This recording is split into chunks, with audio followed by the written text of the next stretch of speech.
அவங்க தான்ப்பா கேட்கணும். ஒரு வணக்கம், நான் ரமேஷ் நான் பேசுகிறேன்.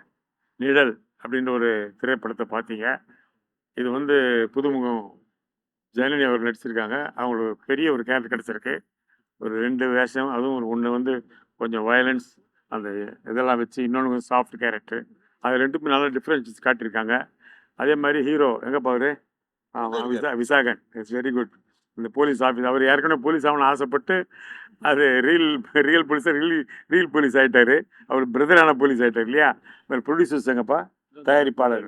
வாங்க ஐயா, உங்களுக்கு தான் ரொம்ப வாழ்த்துக்கள் தெரிவிக்கணும். ஏன்னா, ஒரு அற்புதமான படத்தை எடுக்கணுன்ற முயற்சி ரொம்ப முக்கியம் இல்லையா? நல்ல கதையெல்லாம் கேட்டுட்டு தான் பண்ணியிருப்பார், முயற்சி பண்ணியிருப்பார். ரொம்ப டிஃப்ரெண்ட்டான சப்ஜெக்ட். ஏன்னா இப்போ தான் லேட்டஸ்ட்டாக நம்ம இந்த முதல்வர் விஜய் அவர்கள் சிங்கப்பெண்ணே ஆரம்பிச்சிருக்கிறாரு. அதுக்கான தொடக்கம் இங்கேருந்து தான் வந்திருக்குது. ஏன்னா இதில் பார்த்தாலே உங்களுக்கு தெரிஞ்சிடும் எப்படி பெண்கள் பாதிக்கப்படுறாங்கன்றத அருமையாக காமிச்சிருக்காங்க. அது இந்த நேரத்தில் கரெக்டான நேரத்தில் இந்த படம் வந்திருக்கு. அது ஒரு பெரிய விஷயம்.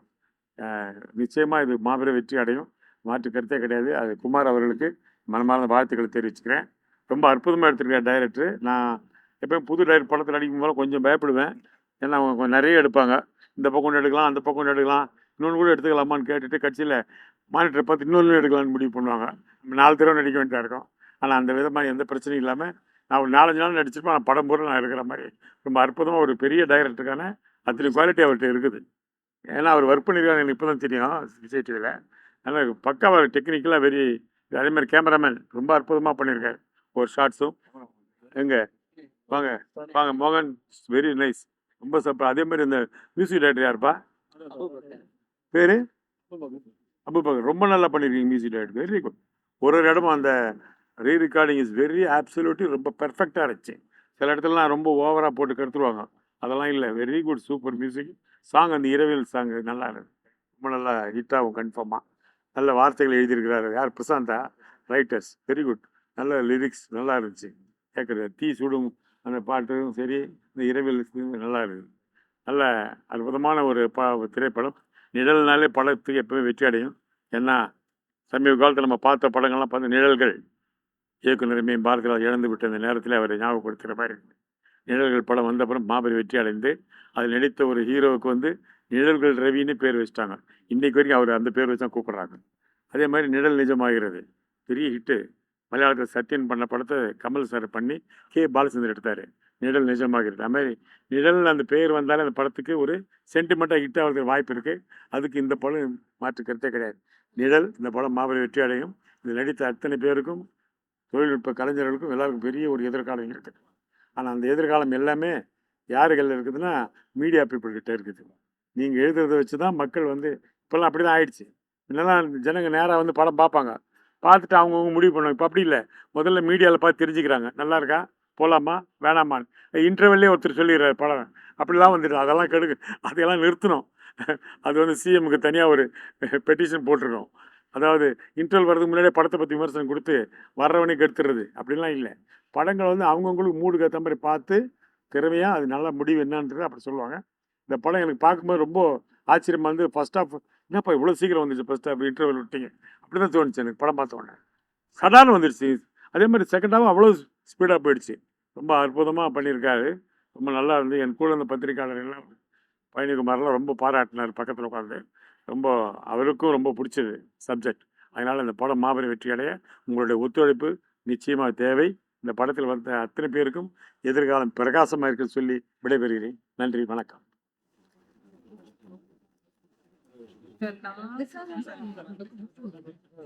வாங்க சார், வாங்க வாங்க வாங்க வாங்க சார், இல்லைங்க ஆரம்பிச்சு விட்றேன், நீங்க அப்ப பேசுங்க. அனைவருக்கும் வணக்கம். இந்த சத்தம் தான் கேட்கும். ஆமா, இந்த சத்தம் கேட்கும்.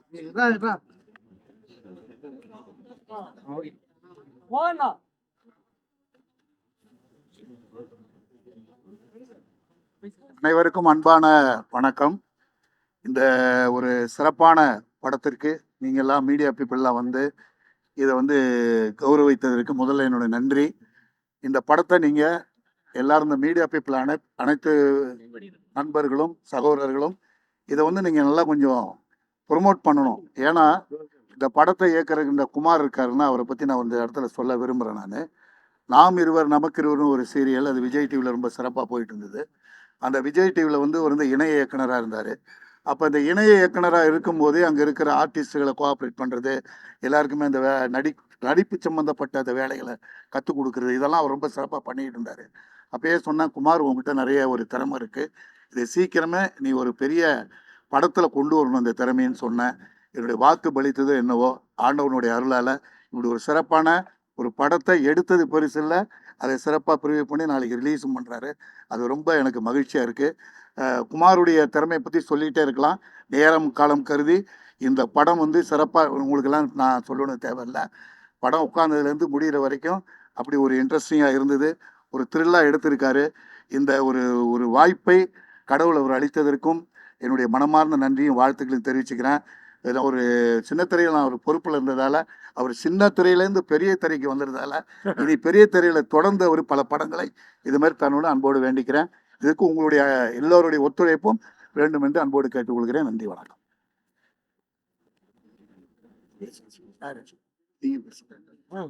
பேசுங்க, என்ன பேசலாம்? 2 வார்த்தை படத்தை பற்றி.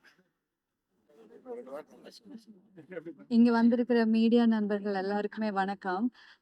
இந்த படம் ஒரு உமன்ஸுக்கான படமா தான் இருக்கு. ரீசன்ட் டைம்ல இங்க நடக்கிற பிரச்சனைகளை வச்சு இந்த படத்தை எல்லாராலையும் கனெக்ட் பண்ண முடியும். இந்த படத்தை ஃபர்ஸ்ட் வந்து நான் டைரக்டருக்கு நன்றி சொல்றேன். என்ன சொன்னா இந்த படத்துக்காக என்ன செலக்ட் பண்ணதுக்கு. இது ஒரு பெரிய ஒரு கதை. இந்த கதையை எடுக்கிறதுக்கு ஒரு தைரியம் வேணும். ஸோ டைரக்டருக்கு நான் மனமார்ந்த நன்றி. அதே மாதிரி இந்த படத்துல ஒர்க் பண்ண எல்லா ஆர்டிஸ்ட்டுக்கும், டிஓபி, எடிட்டர், எல்லா ப்ரொடக்ஷன் எல்லாத்துக்குமே நன்றி சொல்றேன். டிஓபி நிறைய பேர் சொல்லியிருப்பினாம். ஒரு அவ்வளோ ஒரு அழகான ஒரு இதா எடுத்திருக்கு. எங்களுக்கு ஷூட்ல இருக்கும்போதே அப்படித்தான். எல்லா விஷயமும் டைரக்டர் எப்படி சொல்றதோ அதே மாதிரி தான் டிஓபியும் அவ்வளோ அழகா கொடுத்துருக்கிறாரு.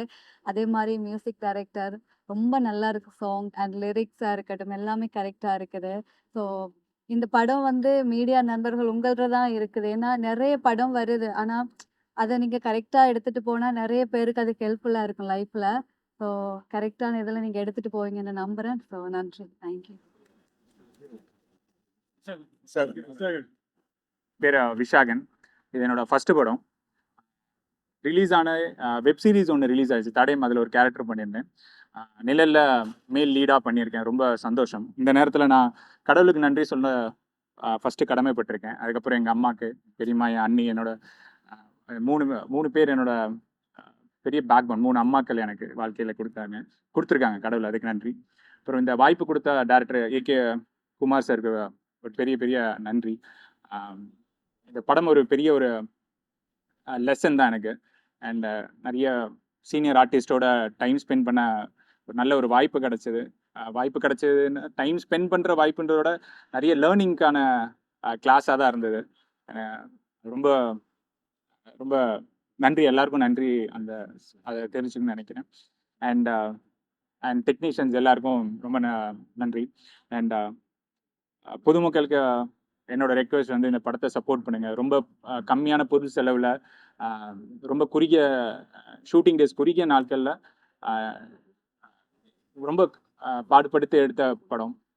மக்கள் இதை பார்த்து சப்போர்ட் பண்ணணும். அண்ட் விமென் சேஃப்டியை பற்றி பேசியிருக்கோம். இந்த நேரத்தில் எனக்கு ஒரே ஒரு இன்சிடென்ட் ஞாபகம் வருது. வேற நிர்பயா 2 கேஸ் திருப்பியும் டெல்லியில் ஒரு கேஸ் நடந்தப்போ அந்த அந்த பெண்ணோட ஸ்டேட்மெண்ட் வந்து ரொம்ப கஷ்டமாக இருந்தது. போலீஸ் ஸ்டேஷன் வந்து கம்ப்ளைண்ட் பண்ணுங்க அப்படின்னு சொன்னப்போ அந்த அம்மா வந்து இல்லை, நான் வீட்டுக்கு போய் என் கணவருக்கும் பிள்ளைக்கும் சாப்பாடு செஞ்சு போடணும் அப்படின்னு சொல்லிட்டு நான் அப்புறமா வரேன்னா ஸ்டேஷனுக்கு வர டிலே பண்ணுறாங்க. கேட்டு எனக்கு ரொம்ப கஷ்டமாக இருந்தது. இந்த சமுதாயம் அந்த பெண்ணை எப்படி மாற்றிருக்கு, இல்லை அந்த பெண் எப்படி இந்த சமுதாயத்தால் மாற்றப்பட்டாங்க அப்படின்னு தெரியல. ஒரு இவ்வளோ பெரிய வலி கொடுமை நடந்திருக்கு, அதை மறைக்கணும் இல்லைன்னா அது எனக்குள்ளேயே இருந்துக்கிட்டோம் அப்படின்னு நினைக்கிற ஒரு கட்டத்துக்கு அவங்க எப்படி போனாங்கன்னு தெரியலையன்றது ரொம்ப பெயின்ஃபுல்லாக இருந்தது. பட் இந்த படத்தில் அதை டேரக்டர் சார் நல்லா ஹேண்டில் பண்ணியிருந்தாங்க. ஸோ நீங்கள் வலியை வச்சிருக்கணும் அவசியம் இல்லை. அந்த வாய்ஸ் ஃபார் வாய்ஸ்லெஸ்ன்ற அந்த ஒரு ஸ்டேட்மெண்ட் நான் கேட்டுகிட்டே இருப்பேன். அது இந்த படத்தில் எனக்கு எப்படி இருந்தால், ஏன் வாய்ஸ் ஃபார் வாய்ஸ்லெஸ், அந்த வாய்ஸ்லெஸ்க்கு ஏன் வாய்ஸ் வரல?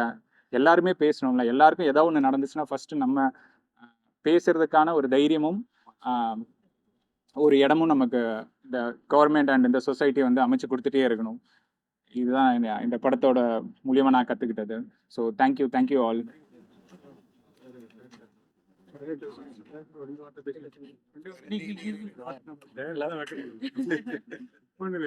எல்லாருக்கும் வணக்கம். என்னை பாதிச்ச ஒரு விஷயம், உண்மையான ஒரு சம்பவம் இது. என்னை பாதிச்ச ஒரு உண்மையான சம்பவம் இது. அதை கருவா வச்சு இந்த உண்மை சம்பவத்தை ஒரு ஒரு எனக்கு தெரிஞ்ச மாதிரி ஒரு விஷயத்த பண்ணி மக்களுக்கு கொடுத்துருக்கேன். நீங்க எல்லாம் பார்த்து சப்போர்ட் பண்ணணும். அவ்வளவுதான். படம் வந்து நீங்க சொல்லியிருக்கீங்க, தொடர்ச்சியா இந்த பாலியல் குற்றங்கள் பல சம்பவங்கள் நடந்துச்சு. இதே மாதிரி தான் நீதியும் அப்படி கிடைக்குமா சொல்ல வரீங்களா? அப்படி இல்லை. இப்போ எல்லா இந்த மாதிரி விஷயம் நிறைய நடக்குது, உங்களுக்கு தெரியும், நல்லாவே தெரியும். எல்லாமே இந்த விஷயம் நிறைய நடக்குது, உங்களுக்கு நல்லா தெரிஞ்ச விஷயம். இதில் வந்துட்டு ஒரு 100 பேருக்கு ஒரு விஷயம் நடக்குதுன்னா அதில் 2 பேருக்கு தான் அந்த தண்டனை கிடைக்குது. மீதி 80 பேருக்கு கிடைக்கல. இது வரைக்கும் கிடைக்கல. இதுக்கப்புறம் கிடைக்கணும் நாங்கள் நம்புகிறோம். அவ்வளோதான். அதோடைய பாதிப்பு தான் நாங்கள் இது பண்ணிட்டு இருக்கோம்.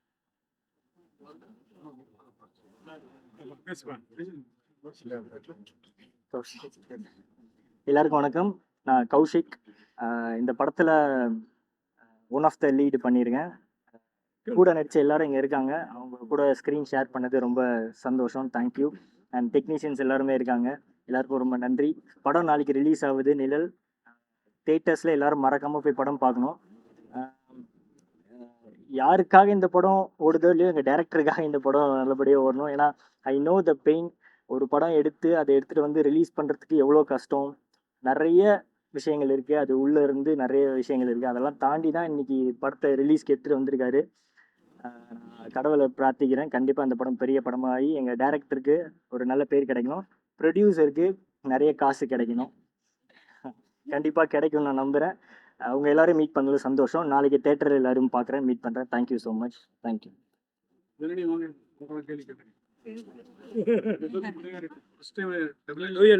First time double action.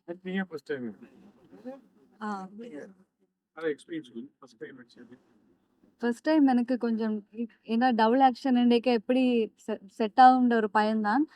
But எல்லாமே அதே மாதிரி தான். டீமாவே எனக்கு ஒரு நல்ல டீம் கிடைச்சிருக்குன்னு தான் சொல்லுவேன். ரொம்ப இப்படின்னு திணிக்காம என்னென்ன தேவையோ அந்தந்த அதை டைரக்டர் சொல்றபடி தான் அவர் எக்ஸ்பிளைன் பண்ணபடி எனக்கு அது கொஞ்சம் கஷ்டமா இருந்துச்சு. ஏன்னா அந்த டக்குன்னு காஸ்டியூம் சேஞ்ச் பண்றது மட்டும்தான். மற்றபடி உண்மையிலுமே அவரு தான் எல்லாமே. ஏன்னா ரொம்ப ப்ரெஷர் பண்ணாம என்ன தேவையோ அதை கரெக்டா சொன்னதால என்னால அதுக்கேற்ற மாதிரி பண்ண முடிஞ்சது. ஸோ அவருக்கு தான் நன்றி சொல்லுவேன் நான். அவ்வளோ. இந்த படத்துல நீங்க வந்து இந்த மாதிரி டபுள் ஆக்ஷன் பண்ணிருக்கீங்க. ஆனா இது தமிழ்நாட்டுல பெண்களுக்கு சேஃப்டி இருக்கா இல்லையா? ஏன்னா இப்ப நேற்று தான் சிங்கப்படையில் ஆரம்பிச்சாங்க பெண்கள் அதோட கருத்து என்ன? சேஃப்டி தேவையா தேவையில்லையா? சேஃப்டின்றது தேவைதான். இப்போ எல்லா சேஃப்டியுமே வந்து எனக்கு தமிழ்நாடு அவ்வளோ கவர்மெண்ட் அரசியல் பொலிட்டிக்கல் பற்றி எனக்கு அவ்வளோ தெரியல. சேஃப்டி இருந்தா நல்லம். ஆனா இப்போதைக்கு எனக்கு தெரியல அவ்வளோத்த இங்க என்ன நடக்குது. வச்சிருக்கீங்க. என்னதான் நம்ம கோர்ட்டுக்கு போனாலும் ஜட்ஜஸ் கிடைக்க மாட்டேங்குது. நீங்க எப்படி பாக்குறீங்க? அதாவது இப்போ சட்டம் வந்து தன்னோட கடமையை செய்யாட்டி ஏதோ ஒரு வழியில வந்து தப்பு செஞ்சவங்களுக்கு தண்டனை கிடைக்கும். அது சட்டம் இருக்கிறதுக்கு முன்னுக்கு ஒரு தப்பு நடக்கிறதுக்கு முன்னுக்கு அந்த சட்டம் வரணும். அதைத்தான் அதுதான் நான் விளங்கி என்ன கொண்டது. சொல்ல வரேன்னா சார், ஒரு தப்பு நடக்கிறதுக்கு முன்னாடி நம்ம அந்த சட்டம் வந்து வரணும். தப்பு முடிஞ்சதுக்கு அப்புறம் அந்த சட்டம் வந்து யூஸ் கிடையாது. ஓகேங்களா? அதுதான் அவங்க இப்படி ஒரு விஷயம் பண்ணா சட்டம் தண்டனை கொடுக்கும்ன்ற ஒரு பயம் பயம். அவங்களுக்கு வரணும். வந்துச்சுன்னாலே எல்லாம் ஓகே. சிஎம் கூட நடிச்சவங்க எல்லாரும் அவரை பார்த்து அப்பாயின்மெண்ட் வாங்கி மாற்றிருப்பாங்க. நீங்க சார், சிஎம் கிட்ட ஏதாச்சும் எனக்கு கோரிக்கை ஏதாச்சும் ஒரு விஷயம் இருந்துச்சுன்னா அவரை போய் சந்திக்கிறதுல இது இருக்குது.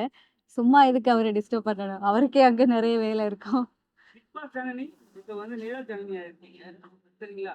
இதுல எப்படி உங்களுக்கு மாற்றமா நீங்க கொண்டு வந்தீங்க படத்துலயும் சரி உங்களுக்கு வந்து படத்துல அந்த கேரக்டர் எப்படி அந்த கேரக்டருக்கு என்ன தேவையோ சார் சொல்லியிருந்தாரு, இந்த மாதிரி தான் தேவை அப்படின்ட்டு. ஸோ நானுமே எப்படி நினைச்சேன்னா, இப்போ பிக் பாஸ்லயும் சரி ரியல்லையும் வேற மாதிரி இருக்கும். ஸோ படம்னு வரும்போது அந்த கேரக்டர் எப்படி இருக்கும்னா கொஞ்சம் அதை பார்த்து நிறைய உமன்ஸுக்கு வந்து அவங்க பர்சனலா லைஃப்ல ஒரு ஸ்ட்ராங்கா வரணும். ஸோ அந்த மாதிரி ஒரு சேஞ்ச் தான் எனக்கு தோணுச்சு. நீங்க எலெக்ஷன் ரிசல்ட் அன்னைக்கு இந்தியாவில் இருந்தீங்களா? டிவி பார்த்தீங்களா? அந்த சமயத்தில் எப்படி இருந்தது? இல்ல நான் அப்ப ஸ்ரீலங்கா தான் இருந்தேன். பட் நான் வெயிட் பண்ணி இங்க அப்டேட்லாம் கேட்டுட்டு தான் இருந்தேன். என்ன அப்டேட் சார் வந்துட்டாரான்னு அவ்வளவு.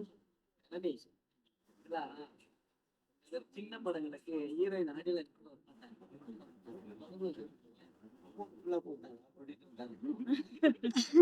இல்ல ஆனா உண்மையா சொல்லப்போனா இந்த ப்ரொடக்ஷன் வந்து எங்களுக்கு எல்லா ஆர்டிஸ்டுக்கும் பேமெண்ட் இஷ்யூவே இல்ல. உண்மையாதான். சின்ன படமோ பெரிய படமோ அதுல நான் நடிச்சிருக்கிறேன். அதுக்கு வர வேண்டியது ஒரு கடமை எனக்கு. அது நான் எந்த படத்துல நடிச்சாலும் கண்டிப்பா வருவேன். வராத ஹீரோயின்லாம் என்ன சொல்ல வரீங்க? ஐயையோ! இது எனக்கு இத பார்க்கும்போது அந்த படத்துல எல்லாம் இப்படி கேள்வி கேட்பாங்கல்ல, அப்படி இருக்கு. அது அவங்களோட விருப்பம். அது நான் சொல்லல. ஒருவேளை லேட் ஷூட் வாங்கி ஆ ஏன் அப்படி? என்ன நீங்க தயாரிச்சா மட்டும் வருவீங்க அப்படின்ற கான்செப்ட் போயிடுவீங்க. இல்ல அது யார் நடிச்சாலும் என்ன, நான் நடிச்சா நான் அதுல வருவேன். அதுல நான் ஒரு கேரக்டர் எந்த படத்துல ஒரு கேரக்டர் பண்ணியிருந்தா கூட அதுல என்ன கூப்பிட்டா நான் வரப்போறேன். அவ்வளவுதான். ஏன்னா நீங்க கொஞ்ச நாள் முன்னாடி பண்ணிருக்கீங்க. போன வாரம் ட்ரெண்டிங் வந்திருக்கு. ஆ கருத்துல போட்டு சொன்னாங்களா? சொன்னாங்க. அதுக்கு ஷூட் போறதுக்கு 1 மந்த்துக்கு முன்னுக்கு இந்த மாதிரி ரீக்ரியேஷன் போகுது அந்த மாதிரி சொல்லியிருந்தாங்க. ஒரே கால்ல 2 வாங்க தான் வரலாம். ஐயோ! இல்ல எனக்கு கொஞ்சம் கருப்பு கலர் பிடிக்கும். நிழல் இல்ல. அந்த இருட்டு அது சார்ந்த மாதிரி ஒரு காஸ்டியூம். நிழல் எப்பவும் கருப்பா இருக்குல்ல. சார் எப்பவும் கலர்ஃபுல்லா தான் வருவாரு. படத்தோட எடுப்பீங்களா? எடுக்க மாட்டீங்க. படத்தோட கிளைமேக்ஸ் சொல்ல மாதிரி ஒரு விஷயங்களுக்கு இந்த மாதிரி கூடுதலா தண்டனை வேணும்னு நினைக்கிறீங்களா?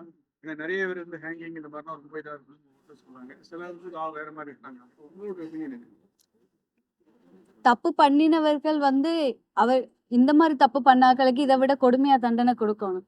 அதுதான் நான் சொல்லுவேன். நாங்க கொடுத்த தண்டனையே கொஞ்சம் கம்மி தான். இன்னும் கொடுத்திருந்தா பெட்டர். நாங்க கொடுத்த தண்டனையே கம்மி தான். ஆ. இதை விட அதிகமா கொடுக்கணும். இல்ல ஓகே. இல்ல உங்கள்ட்ட கொஸ்டின் வச்சு சாமானிய மக்களுக்கே கிடையாது நம்ம காப்பி. சார் சாமானிய மக்களுக்கு நீதி கிடையாதுன்னு மாதிரியா? ஆமா சார். அதாவது எப்படின்னா இருங்க ஆமாலாம் கிடையாது. அவ்வளவுதான் சொல்லக்கூடாதுங்க. சாமானிய மக்களுக்கு வந்துட்டு இருங்க சாமானிய மக்களுக்கு வந்துட்டு அதாவது இப்ப நான் சாமானியன் என்னோட ஒரு கோடீஸ்வரன் கூட நான் போய் ஃபைட் பண்றேன்னா அவர் ஜெயிப்பாரா நான் ஜெயிப்பேனா? அவர் தான் ஜெயிப்பார் ஒரு சட்டத்துல ஒரு கோர்ட்ல. ஓகேவா? அவர் தான் ஜெயிக்க முடியும், நான் ஜெயிக்க முடியாது. நான் சாமானியன். பணம் கொடுக்குறாங்க இல்லைங்க? புரியல சார். பணம் கொடுக்குறாங்கன்றீங்களா? ஏன் ஜட்ஜி இருக்கிறாரு? சொல்ல வரீங்களா? இல்ல அப்படிலாம் இல்ல. அப்படிலாம் நான் சொல்ல நீங்க தான் சொல்றீங்க. என்ன சொன்னேன்? அப்படியே சொல்ல அப்படிலாம் இல்ல சார். நல்லபடியா படம் இல்ல இது பண்ணுங்க. பிரச்சனை பண்ணி படத்துக்கு ஆமா. தேடி வந்துக்கலாம். சார் உங்க ஆதரவும் அன்பும் எங்களுக்கு சப்போர்ட் பண்ணுங்க. நல்லா தானே போயிட்டு இருக்கு. டிஸ்டர்ப் பண்றாங்க. வேற நல்ல தேங்க்யூ. திரும்ப அடங்குவாங்க. ஓகே போலாம். Okay sir. தேங்க்யூ.